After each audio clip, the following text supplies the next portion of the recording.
Sejak kecil saya diajari kejujuran oleh orang tua saya. Untuk itulah maka saya mohon kepada Bapak Susilo Bambang Yudhoyono, jujur, terbukalah kepada publik, terbukalah pada kita semua. Saya sudah mengalami berjalan 8 tahun. Kenapa saya katakan gitu?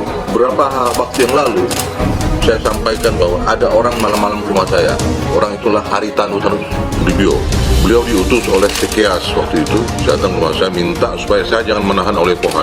Nah, maka itu saya harus mengatakan bahwa ini adalah babak awal daripada pengungkapan kebenaran dari kasus rekayasa ini. Ini harus dimulai.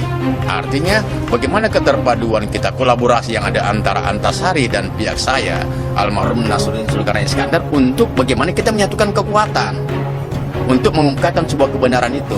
Saya melihat bahwa memang perlu ada aturan atau undang-undang yang memberi perlindungan komisioner pimpinan KPK selama menjabat, agar supaya tidak terjadi lagi kriminalisasi.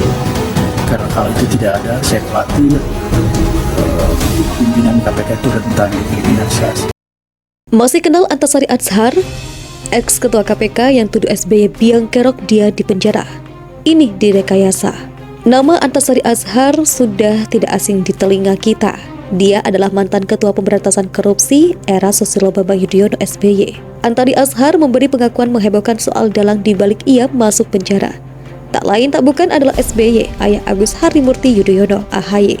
Antasari Azhar diketahui terjerat kasus pembunuhan dan telah bebas bersyarat pada Kamis 10 November 2016 lalu. Mantan Ketua Komisi Pemberantasan Korupsi KPK itu akan bebas dari Lapas Tangerang Selatan menjalani 2/3 masa pidana. Pada tahun 2009, Antasari Azhar divonis 18 tahun penjara atas pembunuhan bos PT Putra Raja Wali Bantaran, Nasruddin Zulkarnain. Mulai dari Pengadilan Negeri, Pengadilan Tinggi, Mahkamah Agung hingga peninjauan kembali, Antasari dinyatakan bersalah. Setelah bebas, mantan Ketua KPK Antasari Azhar mulai buka suara soal kasus pembunuhan yang menjeratnya. Antasari dipidana dalam kasus pembunuhan Direktur Putra Raja Wali Bantaran, Nasruddin Zulkarnain.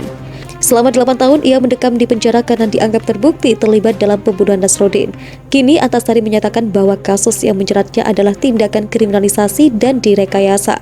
Ia menduga Presiden ke-6 RI Susilo Bambang Yudhoyono menjadi bagian dari kriminalisasi itu.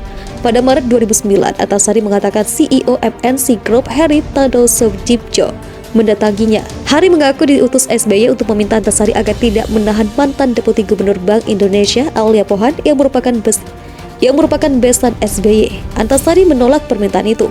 Mendengar jawaban itu, kata dia, Hari mengingatkannya untuk berhati-hati. 2 bulan kemudian Antasari ditangkap polisi. Salah satu bukti yang memberatkan adalah SMS bernada ancaman yang seolah dikirim Antasari kepada Nasruddin. Pimpinan KPK periode 2007 hingga 2009 itu diperiksa kapasitasnya sebagai penyidik dan jaksa penuntut umum JPU dalam kasus pengalihan hak tagih Bank Bali yang menjerat Joko Chandra.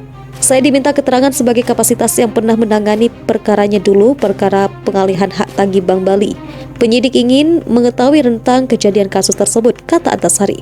Antasari mengungkapkan bahwa dirinya dicecar sekitar 10 pertanyaan oleh tim penyidik Bareskrim Polri waktu itu. Sekitar 10-an. Penyidik ingin jelas seperti kasusnya dulu. Saya sebagai penyidiknya dan 1999 sidang saya ditunjuk lagi sebagai penuntut umumnya, ungkapnya.